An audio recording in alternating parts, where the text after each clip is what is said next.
My wife and I gave a personal contribution, the maximum we could give under federal law, to his campaign. Personally, not out of my PAC. Oh, my PAC gave to him, and we've given as much as my PAC can give.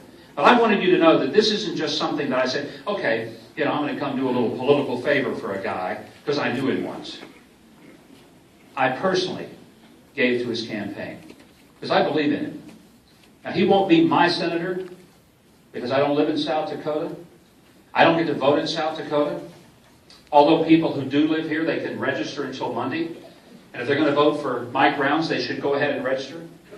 If they're not going to vote for Mike Rounds, they should not register. Everyone needs to register.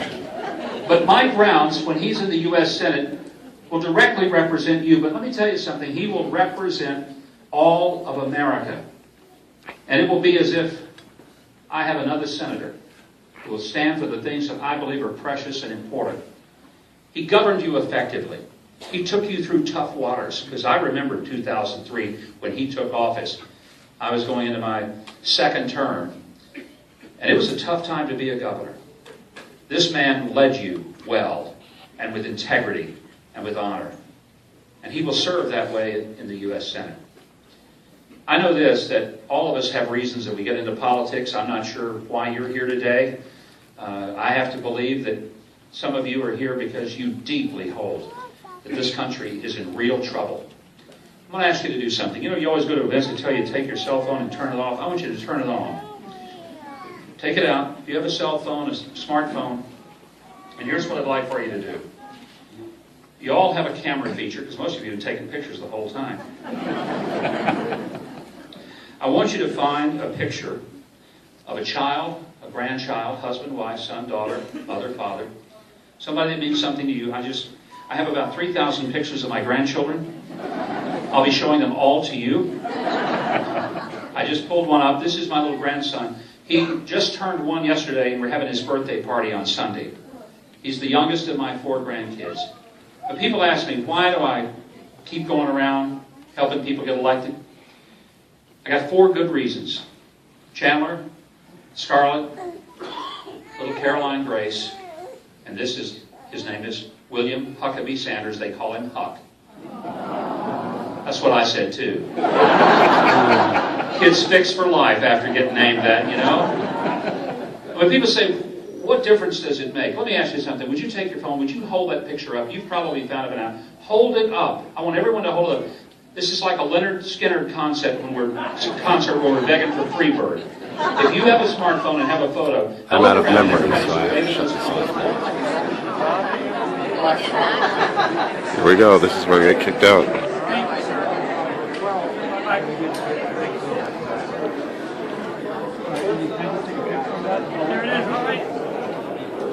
We're working on it hard now, so thank you very, very much.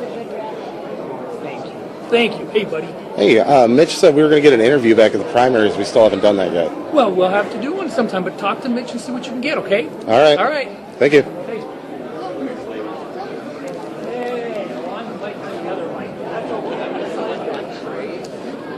See how that works? Check this out.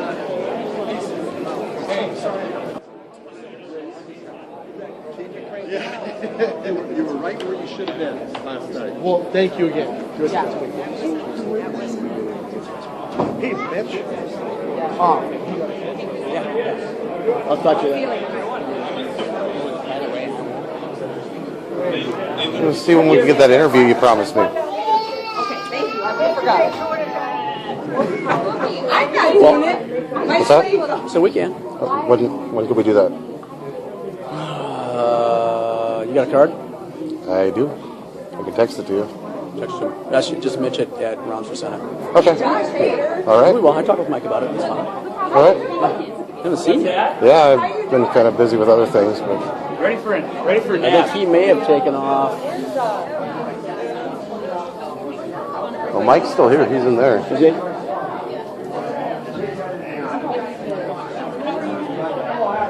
I don't think he's got time now. You just need 3 minutes. He'll be around. What are you going to ask him? Just ask him what his stance is on PTSD research for cannabis patients, as well as the epileptics, the cancer patients. basic questions about that. Let me see if he's going to be leaving soon. Okay. So hang on here. All right. Okay. Here with Mike Rounds, and I had a couple of questions regarding medical cannabis for him. So I'm going to turn the camera over on him. Say hi, Mike. Hi, how you doing? Pretty good. What are your feelings about PTSD research with the cannabis patients that are veterans? I think that the medical facilities that are doing research are very important. We want to do everything we can for those folks that suffer with PTSD. I am not prepared to say that we should have the cannabis research done unless it's done under the appropriate terms by medical facilities. Those that do it with any other kind of a chemical or any kind of a biological agent of any sort, we want to make darn sure that they do it correctly. So I'm not interested in doing the approach of medical marijuana. I'm not interested in seeing that pursued at all. If there are chemicals found within marijuana that can be used appropriately by medical facilities in an appropriate experimental section and one that is controlled and accepted to the profession itself, then I think that's fine, just like any other chemical. But I do not want to see it simply saying medical marijuana should be legalized. I would disagree with that. Okay, well, what about the epileptics and the cancer patients? I would say the same thing, and my answer would be exactly the same thing. Okay, so the things that work for the PTSD guys are not the same things that are going to work for the epileptics. How do you differentiate the two? I would say I want the professionals in exactly the same setting, just as I answered your first question. The professionals have got to be able to make the determinations based upon any biological or chemical that they want to utilize on individuals. It has to be approved by the professionals. So you would say it's between the patient and the doctor if this is a recommended treatment option? No. I said if you're going to do experimentation, it will be done under the appropriate medical approved facilities. It will not be a case of choice on an individual by individual basis. I did not say that. Are you aware of any other places that the government is using for this research currently? I have no knowledge of it at all. Okay. There's a farm that they actually send cans out to veterans from Mississippi. It's the only federal facility allowed, and the federal government has a patent on cannabis as a neuroprotectant. So the research has already been done. Now it's just a matter of the bureaucrats getting off their butts and getting something done. At this stage of the game, I'm not aware of any of it, and as far as I know right now, it's hearsay. All I'm saying is, once again, it's got to be approved by the professionals in a professional setting, and once the professionals come back in and they say they have adequate proof and it can be approved, then we talk about a different thing. Until such time, my answer remains the same. You're talking FDA approval? I'm talking the approval by the medical experts, the people that are in the field that take care of the same thing of any other chemical and any other biological materials at all. I think we have to be talking about safety. We have to be talking about a complete review. And it's simply a matter of, it's like any other chemical that's out there. You do not do that. You do not prescribe it unless you have the experiments that have been completed appropriately, the science and the research behind it. And then you can talk about the pieces and then the parts inside of a biological agent, such as the chemicals that you find within any chemical. And you take that, and once they've approved that, then we can start discussing it. But until then, I'm not going to be doing it on a haphazard basis. I would not be in favor. All right. All right? Well, thank you. That is Mike Rounds. This is Ryan with SDAP signing out.